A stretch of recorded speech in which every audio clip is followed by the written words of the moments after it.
من فرعون ومن هامان هم يترمد قدس يكسر لا يضل بالأمريكا. محترم ناظرین کرام، عیسوی سن 630 میں جب امیر المؤمنین حضرت عمر ابن خطاب رضی اللہ تعالی عنہ نے بیت المقدس کو فتح کیا تو اس وقت اس علاقے کو انہوں نے صاف کروایا، تب یہ چٹان واضح ہوئی۔ اس علاقے کو حضرت عمر نے صاف کیا، اور اس کی ایک وجہ اور ریزن یہ بھی بتایا جاتا ہے، جیوز اس کی طرف منہ کر کے نماز پڑھتے تھے، اور چونکہ عیسائیوں کے ساتھ ان کی دشمنی تھی اور عیسائی یہاں پر غلاظت پھینکتے تھے اور ان کی توہین اور انسلٹ کرتے تھے، لہٰذا حضرت عمر رضی اللہ تعالی عنہ نے اس کو گندگی سے صاف کرنے کا حکم دیا، اور روایت میں ہے خود آپ نے بھی اس کی صفائی میں جو ہے وہ حصہ لیا۔ اور حضرت کعب احبار جو کہ پہلے یہودی تھے بعد میں مسلمان ہوئے، تو حضرت کعب رضی اللہ عنہ سے حضرت عمر نے پوچھا کہ کعب تیرے خیال میں مسجد کہاں بننی چاہیے؟ تو حضرت کعب احبار رضی اللہ تعالی عنہ نے جواب میں فرمایا اس اونچی عمارت کے پیچھے۔ حضرت عمر رضی اللہ تعالی عنہ نے فرمایا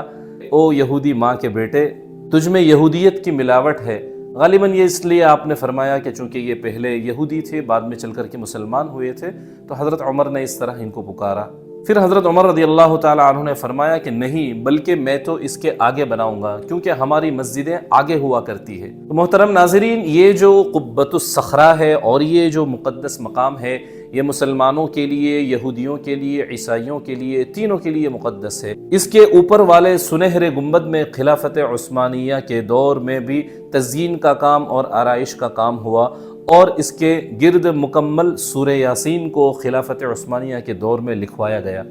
دوستو، ایک اور مقدس جگہ ہے جس کو مصلی مروانی کہتے ہیں، اور اس کو انگریزی میں سولومونز اسٹبلز بھی کہتے ہیں، اور استبل سلیمانی بھی کہا جاتا ہے۔ یہ ایک زمین کے نیچے کی جگہ ہے جہاں نماز پڑھی جاتی ہے۔ یہ حرم قدسی میں مسجد اقصی سے نیچے جانے والی سیڑھیوں پر واقع ہے۔ ایک اندازے کے مطابق 500 بائی 600 اسکوائر میٹر میں یہ ایریا پھیلا ہوا ہے، اور 12.5 میٹر نیچے ستونوں کی 12 لائنیں ہیں۔ یہ بھی مسجد اقصی کا حصہ ہے۔ حضرت مریم سلام اللہ علیہا یہاں پر بیٹھ کر کے عبادت کیا کرتی تھی، اور پھر حضرت زکریا علیہ السلام وہیں پر ان کی نگرانی کرتے تھے، ان کے لیے کھانا پہنچاتے تھے۔ اس میں لگے ہوئے جو سٹونز ہیں، جو پتھر ہیں، وہ کم و بیش کہا جاتا ہے کہ 3000 سال پرانے ہیں، اور شاید رسول اللہ صلی اللہ علیہ وسلم نے جب مسجد اقصی میں نماز ادا فرمائی تھی، اگر اس وقت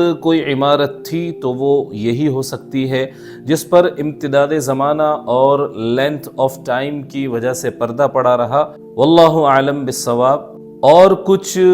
آرکیولوجسٹ کے اکارڈنگ یہ بھی پاسبل ہے کہ یہ حصہ اس عمارت کا ہے جسے حضرت سلیمان علیہ السلام کے جناتوں نے تعمیر کیا تھا، اور ہو سکتا ہے کہ نچلا حصہ ہونے کی وجہ سے بخت و نصر کے حملے سے بھی یہ محفوظ رہا ہو، جس کی پھر بعد میں عبد الملک بن مروان نے مرمت کروائی اور اسے ایک مسجد کی شکل دے دی، واللہ تعالی اعلم۔ محترم ناظرین، عیسوی سن 1099 میں جب کرسچنز یروشلم پر قبضہ کرتے ہیں کہ وہ مسلمانوں کا قتل عام کرتے ہیں، خون بہاتے ہیں، اور 70,000 مسلمان، بے گناہ مسلمانوں کو شہید کر دیا جاتا ہے، اور ایک عام لوگوں کی بہت بڑی تعداد ایسی ہوتی ہے جو مصلی مروانی میں پناہ لیتے ہیں، تو وہاں بھی عیسائی سب کو شہید کر دیتے ہیں، اور پھر اس جگہ کو جنگی گھوڑوں کے استبل اور آرموری یعنی ان کے اسلحہ اور ہتھیار رکھنے کی جگہ میں اس کو تبدیل کر دیتے ہیں، اور پھر اپنے پروپیگنڈاز کے ذریعے سے یہ بات لوگوں میں عام کر دیتے ہیں،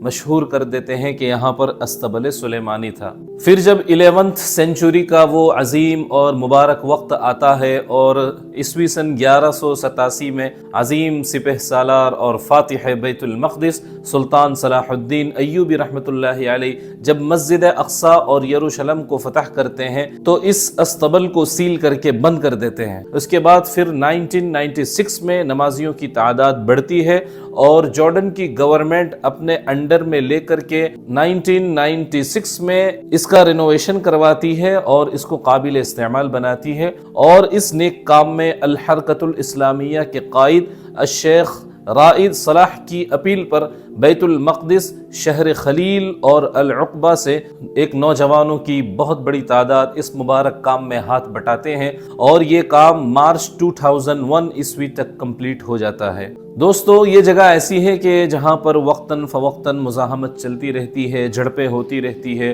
اور صہیونی اس میں چھیڑ چھاڑ کرتے رہتے ہیں اور کشیدگی کا ماحول پیدا کرتے رہتے ہیں۔ مسجد اقصیٰ کے ائمہ اور خطبہ اور مؤذنین اور مدرسین وغیرہ کی تنخواہ بھی مقرر ہے اور ان کی سیلری جارڈن حکومت کی سرپرستی میں جو وقف کا ادارہ قائم ہے وہی ادا کرتا ہے۔ دوستو، ایک اور اہم جگہ اس کے احاطے میں ہے جس کو جامع النساء کہا جاتا ہے۔ یہ وومنز کے لیے اسپیشل ہے۔ یہ ایک وسیع عمارت ہے جو مسجد قبلی کے سرفیس سے کچھ بلندی پر واقع ہے، جس کو آپ تصویر کے اندر دیکھ سکتے ہیں۔ محققین کے مطابق اس کا کنسٹرکشن کرسچینٹی کے ٹائم پہ ہوا تھا، جسے بعد میں سلطان صلاح الدین ایوبی رحمۃ اللہ علیہ نے وومنز کے لیے خاص کر دیا، عورتوں کے لیے مخصوص کر دیا۔ لیکن کہا جاتا ہے کہ اب یہ جامع النساء والا جو ایریا ہے اور یہ جو پلیس ہے یہ 3 پارٹ میں ڈیوائیڈ ہو چکا ہے۔ نمبر 1 ویسٹرن پارٹ جو اسلامی میوزیم کے انڈر میں ہے،